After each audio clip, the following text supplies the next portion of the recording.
Hello and welcome to another live coaching. It's November 27th of 2022. The year is coming to a close. I am in cold Germany and I have not been windsurfing. I've been catching up on some other things, some other work, but I want to know, have you guys been windsurfing? Have you been getting on the water? What have you been up to?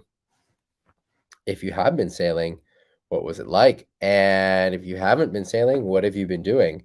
I've been hitting the gym. So Cedric, who I had on the live stream a few weeks ago, I don't know exactly when, designed a training program for me. I'm 1 week into it. He's a sports scientist and former pro athlete as well as pro trainer. So that's what I've been doing instead of getting in the water. Probably for the next 4 weeks, I'm not really getting in the water. I'm catching up on some other work, getting in the gym, and doing some other things, and then heading back to Maui, where I hope to have a lot of time on the water. But I want to hear from you guys. Have you been on the water? Hey, Dom, Jörg. Nice to see you guys in the chat. Yeah, like I said, I'm in Hamburg. I have not been getting on the water, but I love to hear about everyone else. There's Cedric. Cedric just joined us in the chat. Hey, Cedric. I was just saying I'm 1 week into a training program that Cedric designed for me. And yeah, feels good. I'm pretty happy with the training program. The only thing that is excessively sore are my calves. I have little flamingo legs, as Cedric calls them. And so my calves are sore. Everything else is fine. Everything else feels good, in fact. Hey, Bike Kalai. No sailing, light wind yesterday, but couldn't make it. Went back to playing ping pong. Humbling. Funny, at least. Hans sailed on Tuesday. Was mediocre, but interesting. Hey, Rich. I saw that you have a forecasting site. We're going to get to the Facebook group and the questions in it. If you're joining us for the first time, there's a Facebook group that supports this channel. It's here up at the top, and anyone can post questions, comments, videos, photos, concerns. I read everything that's posted, and we have a great community. This is the best part of the group, is you guys, the great community that adds their insight. But I'm interested in what forecasting services you use. So I did a survey in the group. You can see it in the Facebook group. I use a bit of everything. I use some Wind Guru. I use some Windy. I don't use much Wind Finder. I use a lot of iWindsurf. I like iWindsurf in the United States. I find for Europe, it's less useful. And then there are, of course, the local forecasting sites like the DMI for Denmark and Northern Germany, or South Africa has got its own thing. It's like, the little texting thing. You know. Hey, John. John, no more sailing this year, but thank you for joining us. It's good to see you here. Hey, Tomasz. Tomasz, are you still in the Canary Islands, or did you make it back to Europe? Are you back in Sweden? Rich sailed Tuesday with Hans. Matt says he's working when it's windy. Yep, that's a reality. Tomasz is saying, how do I keep myself motivated and find time consistently for dryland training? I've struggled with that in the past. There have been times where it's been a struggle and times where it's been really easy. So I have a few answers to that question. Good question. The first thing is a lazy workout is better than no workout, just period. Just getting something done, getting your body moving is better than not. And one of the things, like when I first came to Hamburg, it was really hard for me to get into a cycle of health, like healthy exercising, because I just wasn't used to it. Like when I'm on Maui, it's so easy to be active all the time. I can go in the water. There's just a million things to do outside. And when I was at Princeton studying, which is far away from the ocean, so more similar to Hamburg, but I was heavily involved in athletics. So I was rowing at a very high level, and they had a world-class gym that was a 5-minute walk away from my dorm room. So it was really easy to have this. And the first 2 years I was competing on the crew team or with the crew team, more training with them than competing because of the NCAA rules. That's another story. Anyway, so I'm trying to answer Tomasz's question. It was a struggle for me in Hamburg. One of the things I found useful to stay active was just building it into my routine. So, for example, taking my son to kindergarten in the morning on the bike. It's a 20 to 25-minute bike ride each way. So it's about 45 minutes, 50 minutes to an hour in the mornings. And I really pump that thing. In the winter, it's harder because it can be raining and cold, but I still have done it a few times this week even. And it's just something I force myself to do. And I wake up in the morning and I don't want to do it. I want to take the car. It's easier. I don't want to go on the bike, but that's just the routine that I built myself. And so over the last few years, since in Hamburg, I do that bike ride during the week. And that is not enough for me to stay like competitively fit, but it's better than nothing. And then if I'm in Hamburg for a month and that's all I can do, like I'm not going to atrophy and lose everything, but that at least keeps some fitness. Another thing that I found really useful, Tomasz, is working with someone. So for example, working with Cedric to with this program that he designed for me is really motivating because he put a lot of work into it and it's exciting. It's something new. It's a challenge. It's something to learn. And yeah, so that's motivating on its own. Yeah, so Cedric has been getting some light wind sessions. Hey, Nicholas in Greece. Han says he loves Wind Guru Pro. What do you love about Wind Guru Pro? I also have Wind Guru Pro, but I actually don't know what the difference is between Pro and non-Pro. Often I'm not even logged in, but I do have the Pro as well. I find it useful to go through the archives in Wind Guru. Is that something you need the Pro for? I also like Wind Guru. I'm a fan of Wind Guru. I think it's nice for an overview. Windy also provides a good overview though. And there are problems with all of these mass forecasting tools. Hey, Suna. Hello, Denmark. Tomasz is in Fuerte 1 more week. Jeff has been some sailing, filming, moving heavy objects. What kind of heavy objects are you lifting, Jeff?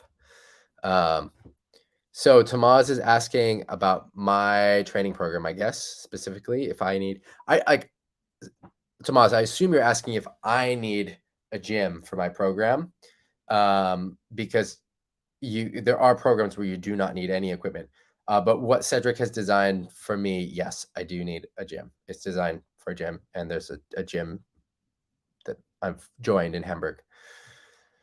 So Hans says, in order to access the archives and the maps on Wind Guru, you do need the Pro version.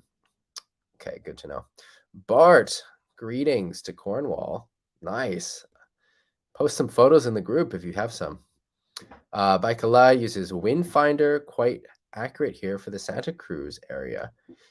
Have you tried iWindsurf? I really like iWindsurf because of the live wind readings. And I use that like on Maui. That's super important for me. And I've used it other places in the continental US quite a bit, like in the Gorge. But how is it for Santa Cruz? Do you use iWindsurf there? Nicolas says, Windfinder is always more accurate. Interesting. Jeff has been lifting some heavy things like kettlebells and barbells. Sounds good. Sounds good. I've been lifting some barbells too. Baikalai says that iWindsurf is not free and it's quite expensive though. But there are some free sensors on iWindsurf. It's not all paid. Like, I don't know, I can show you guys later. Like there's a set number of free ones and then paid ones. And on Maui, it's really important for me because just to understand what the wind is doing for the day. Like I can look in the morning, I can see what the sensors are doing and not just how windy they are, but the relationship to each other. So for example, if Kihei is windier than Hokipa, I know the wind is northerly. No matter what the degree reading is or what the forecast is, I know, okay, if Kihei is the windiest spot, it's northerly wind, and that means something. And if Hokipa is the windiest spot, it means it's easterly. No matter what the wind reading actually says, that is the truth of it.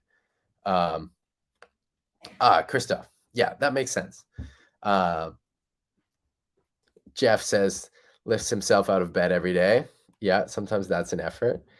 And Christophe says there's no I windsurf at Waddell.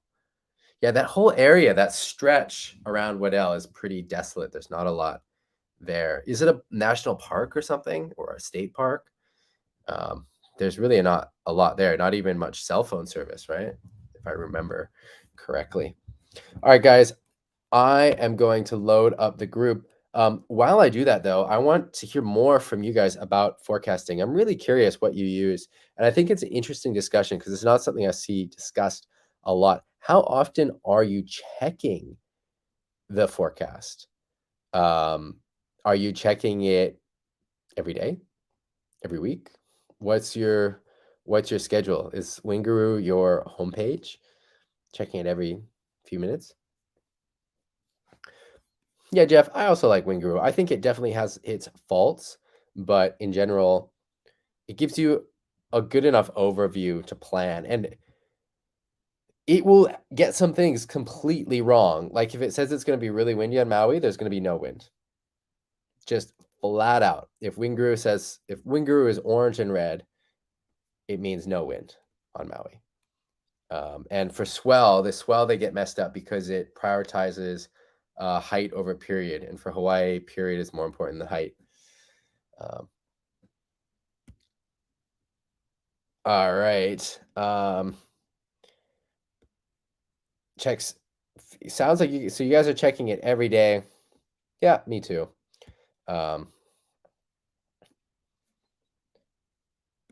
Jörg says several times every day, even if you can't go in the water. I know the feeling.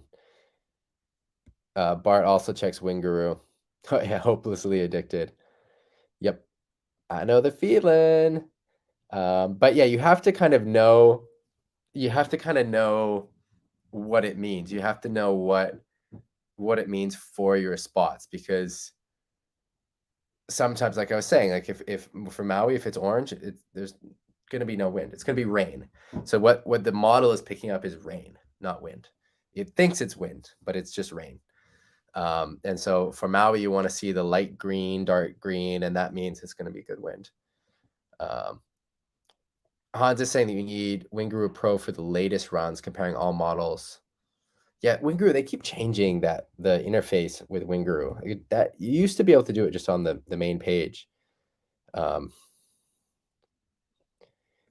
like Windy for looking at systems, which is kind of what you're talking about, Hans. It's like with Windy, you can then look at the whole map, and you can see, okay, you've got this system, and if it moves this much, we're going to get wind, and if it doesn't, whereas if you're just looking at Winguru and you just see like it changes, one day it says windy, the next day not, then blah, blah, blah. It's like, well, why is that happening? It's because, okay, you've got this pressure system and they're not sure where it's going to go. Dom says he also checks every day.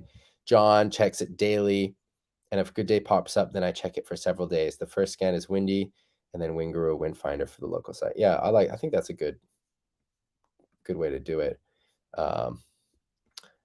Jeff says he's addicted. Has anyone invented a service where you get like a notification where you have your location in there, and then you get a notification that's like, it's going to be windy today in Weissenhaus. Bring your 4-2. Or, there's like a radius, and then it will give you an update, because sometimes, and this gets me, even on Maui, on where I'm an expert, like sometimes there's a secret spot on the west side, which looked like the guys just scored, which is an amazing spot. But sometimes I'll miss those sessions just because I'm not even thinking of it. And I'll have like a mediocre Hokipa session with kind of big waves and kind of onshore winds, which is the perfect conditions for the west side, but it just wasn't even on my radar, and I wasn't texting with anyone else. So I wonder if there's a site with like some kind of notification. I like Cedric saying Coconut Tree Guru is a local option. I like that. Yeah, so Rich, what's your site? So you have a site. I didn't even know that. We should check that out. Yeah, cool. That's interesting. Facebook users saying that use Winguru, check it at the start of the week. Yeah, makes sense.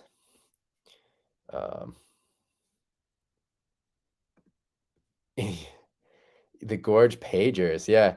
What's the system in South Africa called where you're like texting these codes to the numbers? I mean, I was so addicted to that. I mean, I don't know how much money I spent texting these stupid codes, and you get these like little updates, like where it's windy, the windiest 3 spots. Yeah, it's good if you have a local WhatsApp group. Another thing, hey Thomas, is another thing is just to rely on people that really know it. Like I do this when I travel. If I go to Cape Town or even in Germany, right? Like I've been here a few years, but I am far from an expert. And so I'm always texting the experts. And I think that is something that you should not be ever to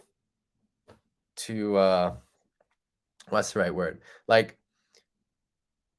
it's important to be humble enough to be asking like, where is it going to be windy? Where is it going to be good? What should I do? Blah, blah, blah, blah. Because there are experts and it just makes your life better. So I mean, I would consider myself, very, very advanced windsurfer, pretty good at reading forecasts. And yeah, I will use experts as much as they will respond to me. So use it and abuse it. I think that it's pretty good. Jeff, I don't know about an Ezzy cast, but I'm interested in forecasts. I think it's interesting because forecasts are obviously so important. It's such a big part of the sport. Yeah. Christophe is saying that he got an SMS from Dan. He gets there early, gives you the sail size and swell size. I mean, that is perfect, right? That is the VIP of reports. I like it. All right, I'm going to throw up the Facebook group and let's get into the coaching. But you guys are regulars. You know the drill. You can interrupt me. Even if you're not a regular, of course, you can interrupt me. And we can talk about whatever you guys want to talk about.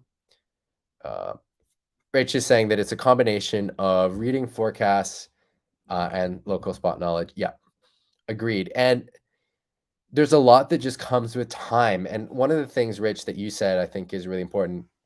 It comes from time paying attention to the forecast.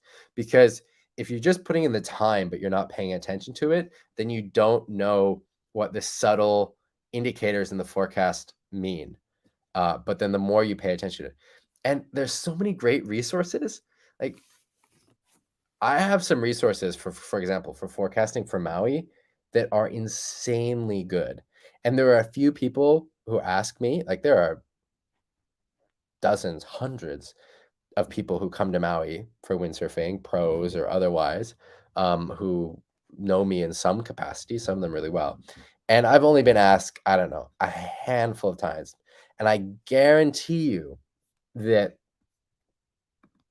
no one knows the best site for forecasting wind in Hawaii, which is weather.hawaii.edu. And it's the meteorology department from the University of Hawaii. And this is the site. And you go down here on the left side to forecast. And then this gives you an overview of what's happening for the week. So, okay, mostly dry weather, light winds, discussion. And you can go through and read all this, and it tells you this top part is the wind, and then the bottom part is the waves, if there's going to be waves, high surf advisory, whatever. And then you can go in here and you go 7-day zone forecast. And I like to look at either the Central Valley, Maui Central Valley, or Maui windward. Where is that? I mean, normally I look at the central value first, and then here we have windward Haleakala. So we can see, okay, east winds up to 10 today. Monday is light winds. Tuesday is light winds. So there's not a lot of wind coming up in Maui. You want to see like 10 to 15, 15 to 20, and then that's good windsurfing winds because those trade winds accelerate on Maui. But anyway, my point is that this is a site that I know about that is amazing for forecasting in Hawaii. And if people ask me, I would tell them. It's not a secret, but people just don't ask. So ask locals, experts, try and figure it out. I think people are generally happy to share, and you will benefit. You will for sure benefit. Rich says for his home spots, he knows the sweet tide time frames or tide frames. Yeah, cool. All right, let's get into the coaching. Here we go. So let's refresh this page. All right, new post. All right, here is the post from Bart. So I was playing with this the other day. I think we can make this video a little bit bigger. Yeah, look at that. All right, let's turn off the sound.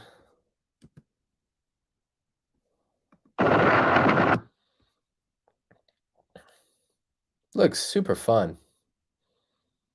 How often is it starboard tack and how often port tack?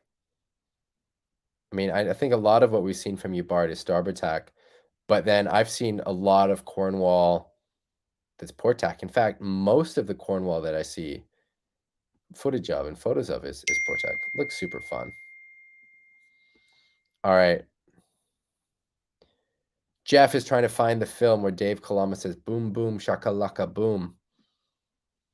I don't know. That's an Ice Cube quote, isn't it? Boom, boom, shakalaka, boom. That's the sound of, it's like, that's from a rap song from Ice Cube. Anyway, Dave Kalama also says it apparently in a film. So if you know which film Dave says it in, let Jeff know.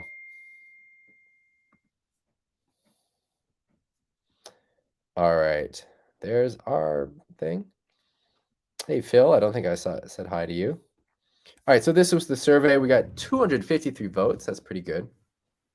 So it looks like Wingaroo is the pretty clear winner with Windfinder close behind. Actually, no, I'm reading this wrong. Windy is behind Wingaroo. Windfinder is third. And then we've got all these more specific, smaller, more specific sites trailing behind. Super interesting. Yeah, Wingaroo is kind of... Do you guys remember when Wingaroo was .cz? You're an original Wingaroo user, if you can remember that. All right. Next up, we got a post from Hans who says, this is about forecasting. It's actually not really a coincidence because this post from Hans made me think about forecasting. I was like, what are people using to forecast? All right. So here's Hans' post. By the way, Hans, I like how you formatted this. I like the title. We've got the font a bit bigger in all caps. This makes it very easy to read. Thank you. All right, I'm going to read the post. Hi, guys. A little different, but I assume very interesting discussion for this group about forecasting. Through the years, I learned to read the forecast for my local beaches pretty well and notice it in the conditions I'm able to score. However, I severely struggle forecasting the spots that are at the boundary of my day trip, about a 3-hour single trip, like the session linked below that I recently missed. Looking at the pictures, I want to study the weather maps of the past week to improve my forecasting skills to not miss the next session like that. Does anyone know where to find past forecasts? I have access to the Wingaroo Pro Archive, but unfortunately no maps there. What is your approach to learn to read the forecasts of spots at the limit you're willing to drive? Anyone keeping some kind of archive? And then this looks like an amazing session that Jules Stenel scored. This is an interesting question. Very interesting question. And I want to go through and read the comments, but there are a few things that this makes me think before I want to get into the comments. One, there is a certain amount of randomness, and forecasts are not a guaranteed science, right? It's heavily probabilistic, and some circumstances have less of a probabilistic element in the certainty for the forecast. I don't know if I'm using the right terms, but what I'm trying to say is there's an element of randomness in forecasting, in all forecasting. There's never a guarantee. Some setups have more randomness.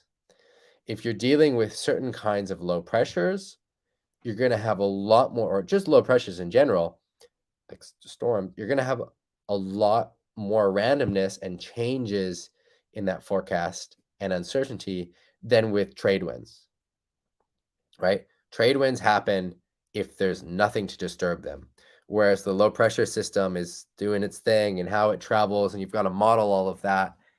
So those are two different setups that are really different in terms of how reliable a forecast can be. So a trade wind forecast is generally very reliable because the wind is there unless it's disrupted. Low pressure forecasts, less so. Then if there are local accelerators, so you can have local thermal effects, you can have local like wind funnels, like a mountain or something that funnels the wind like we have on Maui. So as long as the wind is coming more or less like north, like east to north direction, it accelerates. And the northeast direction is the best for that acceleration. But as long as it's kind of one of those directions, it's going to accelerate. So knowing the local factors that affect the wind is also really important. How the tide affects the spot is really important for forecasting spots with big tides. How the current affects the windsurfing. So maybe with north current or with north wind, it's going the direction of the current, and so you need 10 knots more than with south wind, because then the wind is kind of going against the current, or there's not much current, right? So all of these factors are really important local factors for each spot, and it's all going to be different. And so talking to experts is really important, and creating a network of experts. So like if you have, your radius of where you're happy to drive, maybe it's 3 hours away, like finding some experts in those other areas is maybe really useful.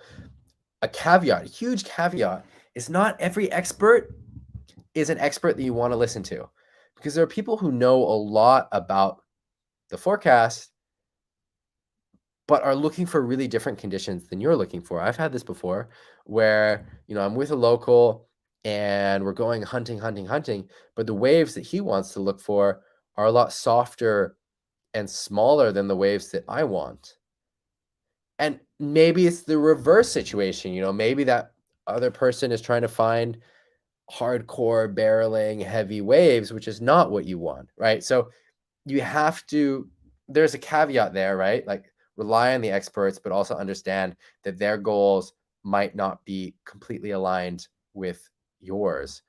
I think that this group is pretty good for finding people. Like we've got this amazing community with windsurfers all over Europe and all over the world. And so I think that this is a good place for finding experts for different regions.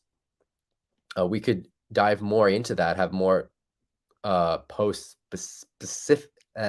specifically about that. I'm not sure. Hey, Ragnar, thank you for joining us. Bart says that the Cornwall can get kind of all wind directions because it's got north and south coast. That's cool. Pretty awesome. I agree. All right, let's jump into the comments here. What are you guys saying? Oh, I'm surprised there are not more comments. So Malcolm says the best thing is to ask the locals. Yep. I definitely agree. That's kind of what I just said. Hans is saying he doesn't want to bug them at every little gust. Yeah, I think you should bug them every single gust. But also, you make another good point that sometimes, there are certain conditions that locals, for whatever reason, just don't want to windsurf. And those might be conditions that you find really fun. Like, up in Klitmuller, I've had the experience where I had some of the best windsurfing I've ever had there. And there was, I think, one or two other people on the water, and it was starboard tack.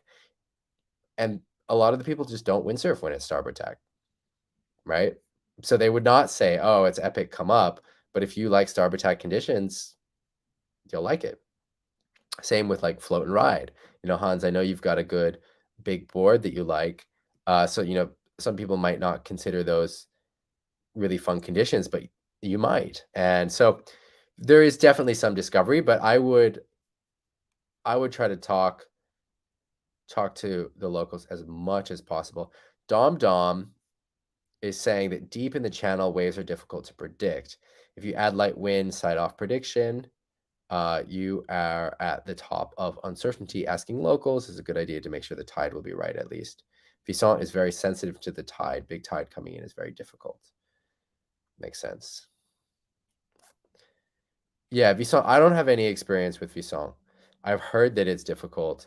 Are these pictures Vissant? I know that Vissant is Jules' local spot. Yeah, it is. Jules at Vissant. I've never seen Vissant like this. How often does it get beautiful down the line like this? I like this question. I think there's something more to this. And one of the big problems with windsurfing, not that we need to highlight problems with windsurfing, but if we are going to look at problems with windsurfing, one of the problems is not getting on the water enough, right? Because the wind is fickle and weather is fickle. And so the better you can forecast, the better your network is of experts, the less that is a problem because the more you can get on the water. So it's an issue that's worth investing time into. All right. Mark asks, where's a good destination for wave sailing in April? Good wind and waves. Maui is good. That's the best time for Maui, I would say. But I don't know where you're coming from. It might be far, especially if you're in Europe. El Medino, Tenerife. April can be good in El Medino. It can also be not good. It can be hit or miss. Canaries, you could always look at a forecast. Jeff in the chat is saying Morocco. Bertrand also said that here. Morocco definitely can be good. The season is starting to turn on. I've only been there in May, but I've heard that April also works great. I think Morocco is a solid spot to go, and I would love to hear how you like it. Tim is saying that Pozo can be good. Yep. Agreed. Greg is saying Fuerte. I didn't know that about Fuerte, but I guess it makes sense in the Canaries. All right. Aguz is saying, any tips how not to dig the inside rail at the bottom turn? Happens to me mostly on small waves where I don't have enough speed for entry. So I think one of the big hints here is the speed. Hey, Steen, thanks for joining us. Is the speed. Speed is your friend. Speed before anything else. If you don't have enough speed, you just can't lean over. You can't get the board on the rail, right? Like if you've got your board and you want to get on the rail, you have to be moving at a certain speed for that to work. So try to get more speed, I think, is the number one thing. And you do that by pumping. You do that by staying higher on the wave if the waves are small and not coming down so far in front of the wave. Really pumping, making sure that you're on big enough gear. But I think the number one thing based on this description is speed. Speed is way more important than you think it is. Speed before everything else. Pump, pump, pump. Stay high on the wave. Make sure that you're really active. That's another thing. Like, you don't want to be too passive with your body. You want to kind of think like a boxer. And so you're not like muscling. I mean, now we're getting into some super technical stuff, and I do talk about the sort of powerlifting stance, which is important, but you're not like forcing things around. It is more of kind of an active feeling, kind of like a boxer who's in that like power stance, but is agile.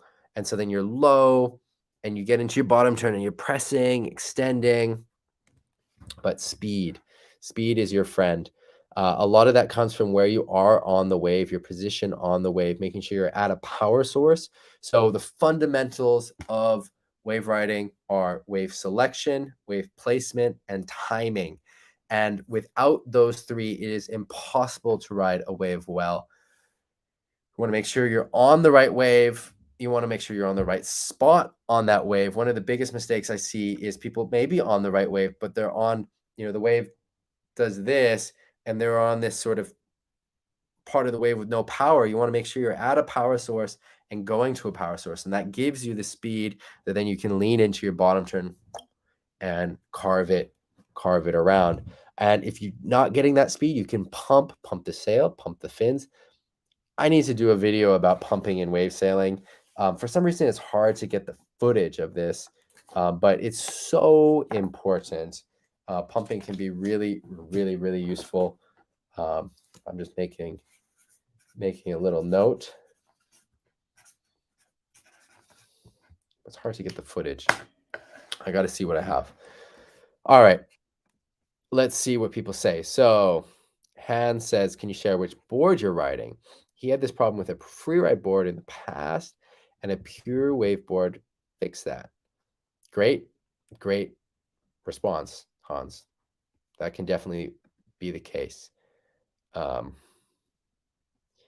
speed, I think Oguz, this could be an issue with the free wave board, but speed is a huge issue, and it can be that you're putting a lot of back foot pressure, but there's not really a fix for going slow other than going faster. So you don't want to be changing your technique to try to turn the board with the low speed. You want to change your technique to go faster.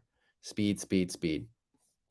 Ola says digging rail can be, from hydrodynamic perspective, several things, much more complex phenomena than most things.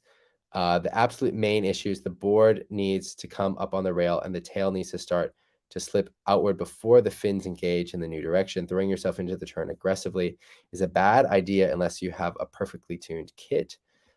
You'll certainly help to make sure the bottom turn is initiated to be slightly heel turned outwards, and then while just starting to lean into the new bottom turn directly, try to move the rig forwards. A very nice way of thinking about this rig movement is to think of it as opening your rear hand grip a bit while letting your front hand sort of slide the boom forward from your backhand. Got it? Instead of moving the backhand further back on the boom, let the front hand move the boom forward. Yeah, this can work.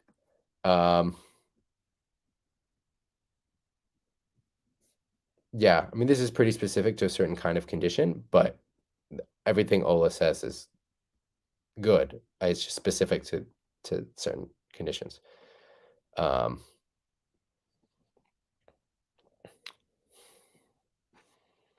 Steve says, don't be too hard on yourself. Also good. Yeah, it can also be harder to do the tighter turn on the small wave. Yep, definitely a good point. Rich is saying maybe the wave approach can be different, better to gain speed before really making the top turn.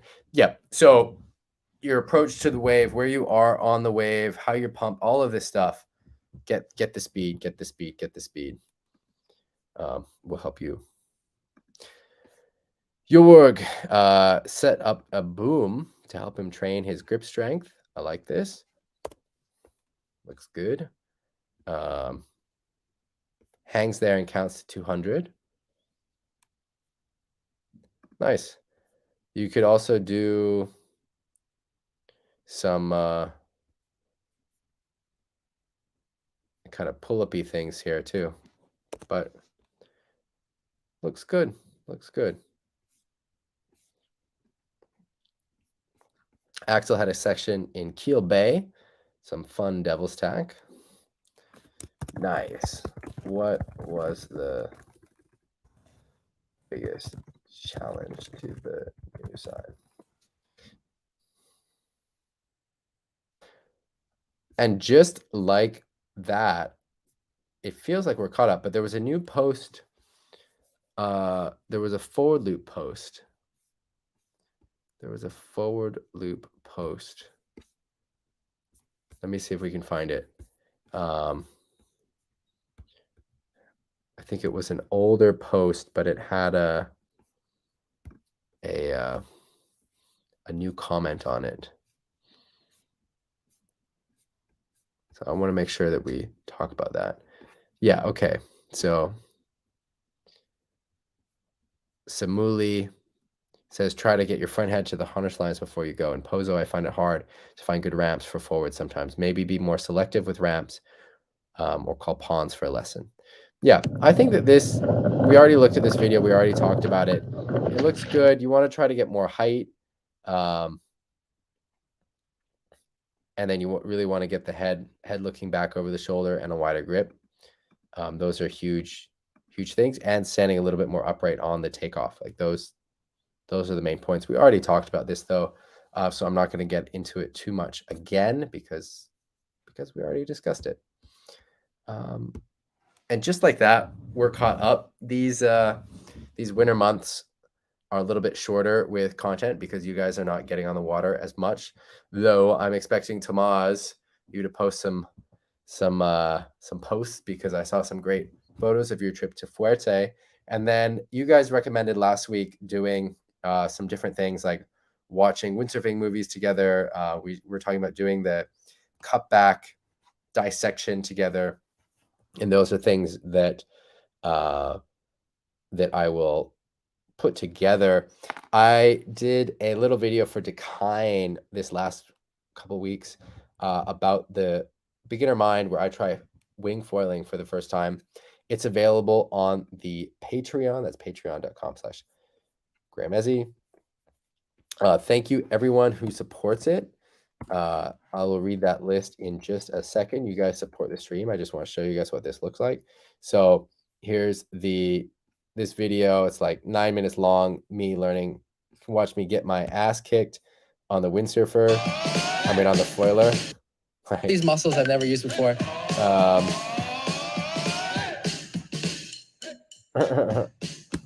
Anyway, so thank you everyone on the Patreon. I'm just going to read out the names. Kåre, Christopher, Axel, Greg, Sam Williams, John Brouwers, Tomasz Lotocki, Laura, Matthias, Fritz Seemann, Nick Jupp, Samuli, Stijn, Christophe, David, Dom, Dennis, Mario, Cedric, Ragnar, Matt, Jörg, Tomasz, Jürg, Evgeny, and Erik. Thank you everyone for supporting.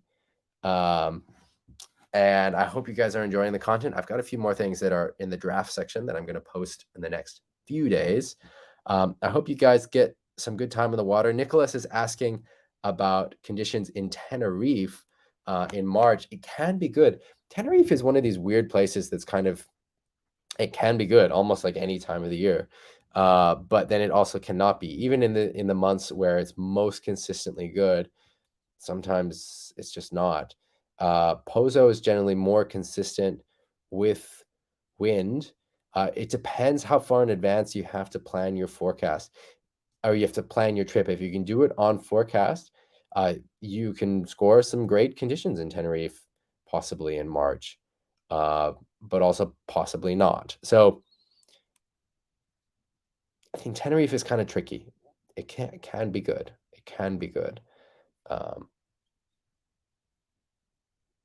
All right. I'm going to sign off. I hope you guys have a good week. Thank you all for joining, and I will see you in the group. And let's keep this discussion going about forecasts. I find it super interesting. There's 2 good posts about forecasts, my poll and Matt's about how do you travel to spots within driving range. So if you guys have something to comment there, I want to see it. All right, take care. I'll see you next week, Sunday. Have a good one. Bye.